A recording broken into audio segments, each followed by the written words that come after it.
እኔ በጌታዬ በኢየሱስ ክርስቶስ አምናለሁ። የፈለግከውን ብታደርግ ለኢየሱስ ክርስቶስ ብቻ ሰግዳለሁ።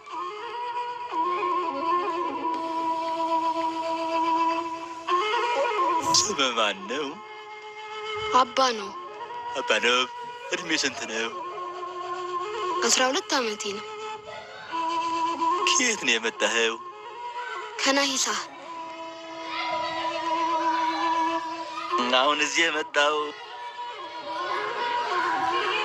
ንጉሱ እንዲመራ ያደረጉትን አማልክት ለመሳደብ ነው?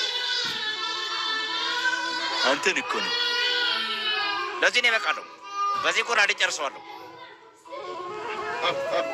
እነዚያ ደካሞች የተሳሳተውን ይህን ሕፃን መግደል ተገቢ አይደለም። በቅድሚያ ትክክለኛውን መንገድ ልናሳየው ይገባል። ይህ አቋሙን ካልቀየረ እኔ ራሴ ነኝ የማነጋግረው። እኔ ከመንደር የመጣሁት ሰማይና ምድርን፣ ፀሐይና ጨረቃን፣ ባህርንም በውስጧ ያሉትን ሁሉ ለፈጠረ ለእውነተኛ አምላክ ለኢየሱስ ክርስቶስ ለመሰክር እንጂ ለእነዚህ ማየትና መስማት ማሰብ ለማይችሉ የሰው እጅ ስራ ለሆኑ ራሳቸውን ማዳን ሌሎቹንም ማዳን ለማይችሉ አሻንጉሊቶች ልመሰክር አይደለም። አንተ ቅጣት የማትችል ገና ጨቅላ ሕፃን ነህ። እኔን የምትሰማ ከሆነ ከግዛቶቹ የአንዱ መሪ አደርግሃለሁ። ሁሉም እንዲያከብሩ ከነገስታቱ ልጅ አንዱ አደርግሃለሁ። ምክንያቱም አማልክቱ ልጆች ይወዳሉ።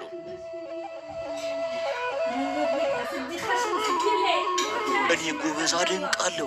ጀግንነትና ውበት የተላበሰ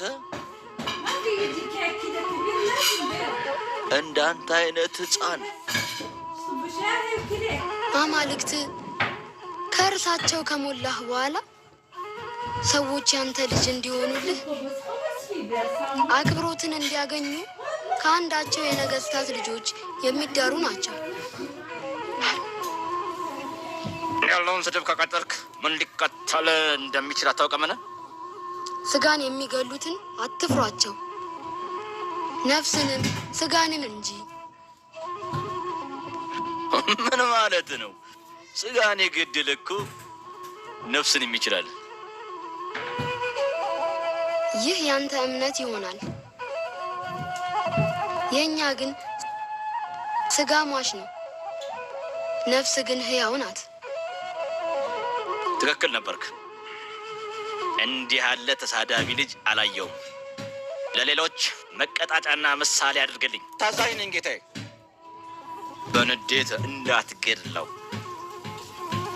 ሲሰቃይ ማየት እሻለሁ። እሺ ንጉሥ ሆይ تقدر تطلبه من نينجا ما عندنا مشكلة.